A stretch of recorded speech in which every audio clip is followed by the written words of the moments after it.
Jeff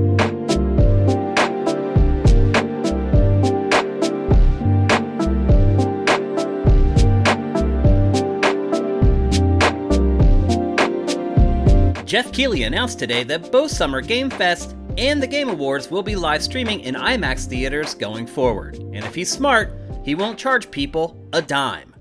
Good morning, good Friday morning to you. I'm Shane Satterfield from Sifted, and this is Good Morning Gaming for May 6th, 2022. It's Friday.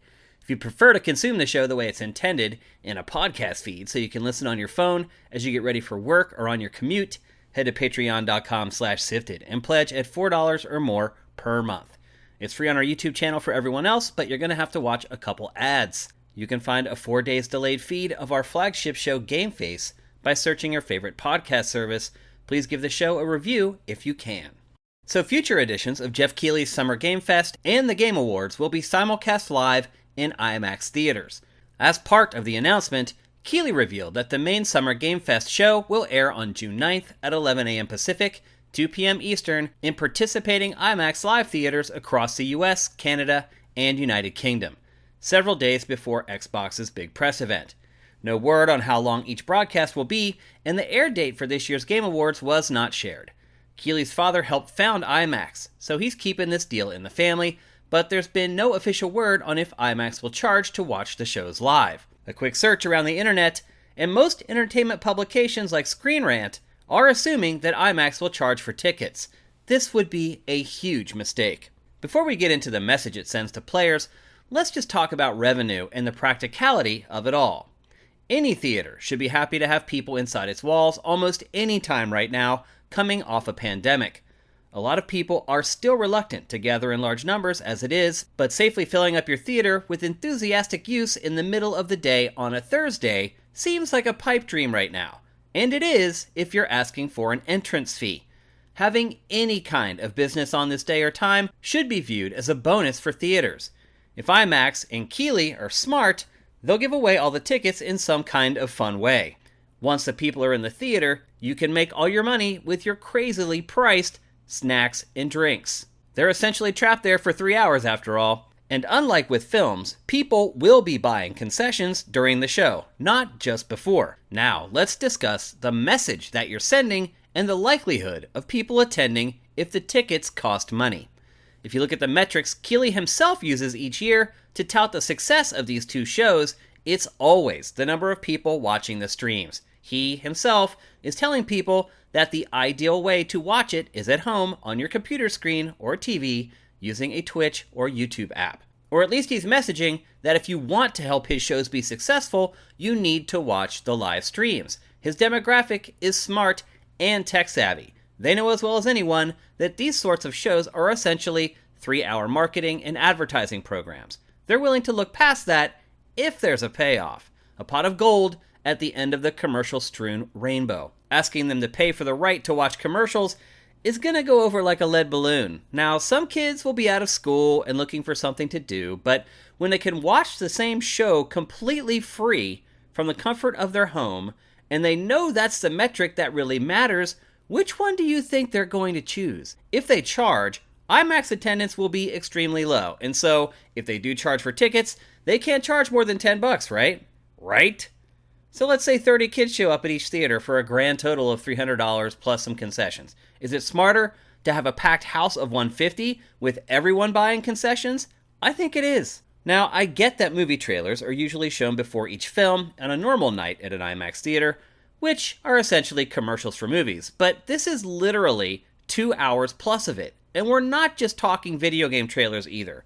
Recently, Keighley's productions have increasingly budgeted time to literal advertising, meaning TV commercials that companies pay lots of money for. Who is going to pay to watch ads? Somebody eventually may, but it's not our audience. It's kind of like Pachter's pitch for FIFA Ultimate Team. He contends that it should be free to play to get as many people into the ecosystem as possible to spend money on microtransactions. Victory by millions of small cuts. The same thing applies to events like the Game Awards and Summer Game Fest. And now for a couple more stories from the top of your SIFs. This year's entrants into the Video Game Hall of Fame have been announced. The Legend of Zelda Ocarina of Time, Miss Pac-Man, Dance Dance Revolution, and Civilization are this year's new additions. If there's one to complain about, it has to be Miss Pac-Man. It was essentially a Pac-Man expansion pack with new mazes, a hair ribbon, and lipstick. We can live with the other picks, though. We addressed the absurd selection process of the Video Game Hall of Fame in a prior episode of Good Morning Gaming.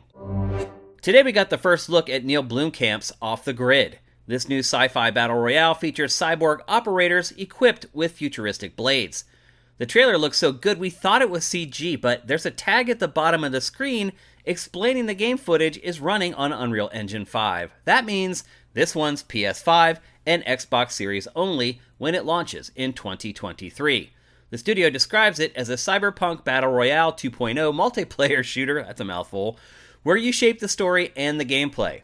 Unfolding on a dystopian tropical island, it sends you on head-spinning assassination and sabotage missions to the greater glory and market share of your chosen faction. Sounds interesting, at least.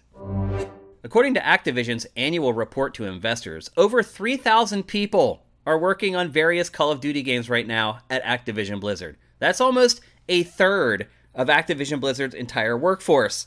The publisher currently employs approximately 10,000 people. Of those, 6,800 are actually employed as game developers. So half its development staff is working on a single franchise? Is it worth it? Even if the games sell 20 million each year? It's hard to say because it's hard to place a true value on reliable revenue, and nothing is more reliable than Call of Duty. Kotaku is reporting that a new Mafia game is in development at Hangar 13. However, this news also comes with the announcement from 2K that the studio's leader, Hayden Blackman, is leaving after 7 years at the company. The publisher claims Blackman is going to pursue his passion at a new endeavor. Kotaku claims that the next Mafia game is early in development, codenamed Nero, and is expected to be a prequel to the Mafia trilogy. The plan is to make it in Unreal Engine 5 instead of the Mafia 3 engine that was recently used for the remasters. This likely means that the game will be PS5 and Xbox Series only. Matthew Urban, Hangar 13's CEO, has announced that he's also leaving the studio. So it appears that the top of the house has left just as a big project is getting underway. Hangar 13 has suffered layoffs and has been employed as a support staff for Tiny Tina's Wonderland, so this news comes as a bit of a surprise.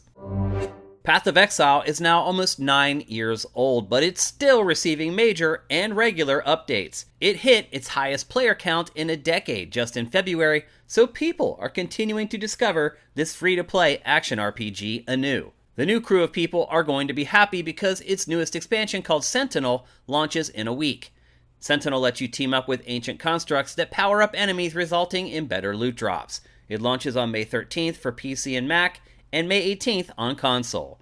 If you're tired of waiting for Diablo 4 and don't want to pay for Warhammer 40k Demon Hunters, it's free and doesn't feel as old as it is. Many had looked to the monochromatic and crazy dramatic Trek to Yomi as the next samurai fix after Ghost of Tsushima. It's a 2D side-scrolling game, but boy, does it sure look pretty. Well, according to critics, its beauty is only skin deep. Reviews for the game were published today, and while it's unanimously praised for its art direction and backgrounds, the gameplay is just as roundly reviled. Its Metacritic average currently sits at a 72, but if you actually read the reviews, very few have anything positive to say about the actual substance of the game. It sells for $20 on PlayStation and Xbox, and you can get 10% off that on Steam right now, but we do not recommend it.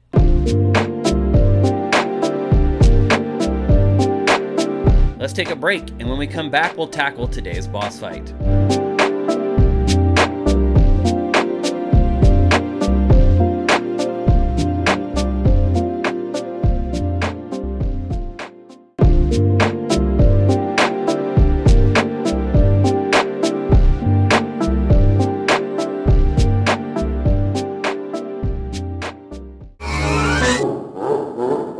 Welcome to today's boss fight, where I discuss topics that may or may not be related to video games. So this weekend, and in fact right now, the second half of the final season of Ozark is launching on Netflix. I love this series. One of the episodes of Spoiled that we did was for the last season of Ozark, and I have waited with bated breath for this final, I think it's 7 episodes, to finish off the series. This is the series finale, not just the season finale. So I'm very excited.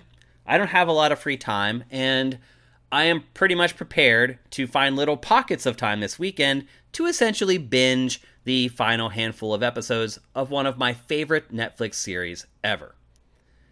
Recently, Netflix, its stock has been in free fall, and really it's because of things that Michael Pachter have been saying for like 7 years, but they finally come to fruition. But Netflix seems to be pointing fingers in a lot of different directions, and one thing that has kind of come up in the last week or so is binge watching, and whether binge watching is killing Netflix. Well, oddly enough, it may be killing us. A new study conducted in Australia has shown that every extra hour we spend binge watching TV increases our chances of dying from an inflammatory-related death. So it's unhealthy for us in myriad ways, but what about the streaming companies? Releasing every episode of a show season at once was disruptive at first. I know, I loved it then, and honestly, I still do now. As someone running a business, I get pockets of time to watch TV or play games, and it's nice to be able to consume just about anything on my schedule. Overall, I still think it's the best thing for consumers. Choice is always the best policy.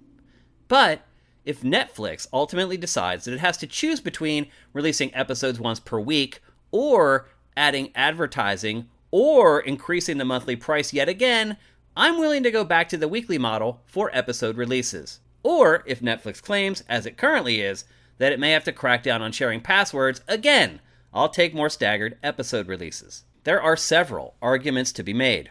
First is that shows that release all their episodes at once come and go in the blink of an eye. There are many shows that I love on Netflix that I mention to other people and they've never even heard of them before. Bloodline is one of them. And the reason they've never heard of them is because shows are released on the service, people talk about them, or don't, due to spoilers, for a few days on social media, and then they're gone. Even something as amazing as the first half of the final season of Ozark was just a 3-day bump online, and then it disappeared. This lack of community around shows is really something Netflix is missing out on. Its content never gets as much water cooler talk as it should. There's very little reason for post-show shows like The Talking Dead, because you can just blast right onto the next episode before pondering what happened in the prior one. You also never know which episode everyone else is watching, so you're perpetually afraid to say something online or in person that could ruin something. So in a vacuum, the all-at-once model works for people who aren't concerned about discussing and analyzing each episode before moving on to the next. Then there's the angle where the more time the show gets to remain in the public zeitgeist, the more chances there are of the shows gaining new fans. And when you know what episode everyone else just experienced, you're more apt to share your take on each episode online and engage in discussion. How many shows that Netflix has canceled could have been saved if they had more than a couple days to create an audience and get them to engage? It doesn't seem healthy from an artistic perspective at all. There's something to be said for the communal aspect of simultaneously consuming art. The water cooler discussions at work or on text threads with friends, it builds anticipation for each new episode, helps you understand each episode more before moving on to the next so you have much better context, and allows you to express your feelings about the shows more openly without fear of ruining something for everyone else. Think back to great shows like Lost or Game of Thrones, and half the excitement was watching them by yourself or with your significant other, and then returning to the community to see if you've missed something, if you misinterpreted something, or if you spotted something that no one else did. Sometimes the wait for new episodes for both those shows was almost unbearable. I honestly believe that Game of Thrones wouldn't have been half as successful as it was if it dumped an entire season of episodes all at once. It's hard to argue against that idea. Another thing that I've noticed is that if I binge watch TV shows, I end up forgetting much more of the shows in the end. When you have a full week between each episode to digest and analyze things, it tends to stick much better, at least for me anyway. A lot of times, when I finish binging a show, I can't remember a lot of the details that happens when it's all over. I just know that it was good, bad, or great, and I'll remember some of the major things that happened throughout the season. But a lot of the details are completely lost. Yet at the same time, going from one episode to the next immediately can make it easier to remember what happened going into the next episode, which helps you understand it better in the moment. The final thing I should say is that being able to watch anticipated shows in a day or two has absolutely contributed to me considering to cancel my Netflix subscription at times. If I see that one of my favorites isn't coming up for a couple months, I can easily cancel and then sign back up. There's no reward for being loyal to the service. I wait months and months at a time to return to Disney Plus because its shows are literally months and months apart, and I wait for all the episodes to be available before resubscribing and getting my fix for a month or two. In short, if Netflix has to decide between doing all sorts of anti-consumer things or just stretching out its air schedule for some of its shows, I'm more than happy with the latter and returning to the old way of doing things.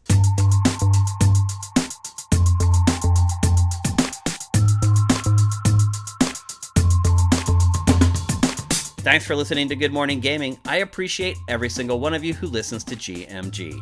I'm Shane Satterfield. Follow me on Twitter at Dinfire and follow Sifted at Sifted Games. And while you're at it, head to patreon.com/Sifted and drop us a pledge. The show will be back on Monday, but until then, seize this weekend because there will never be another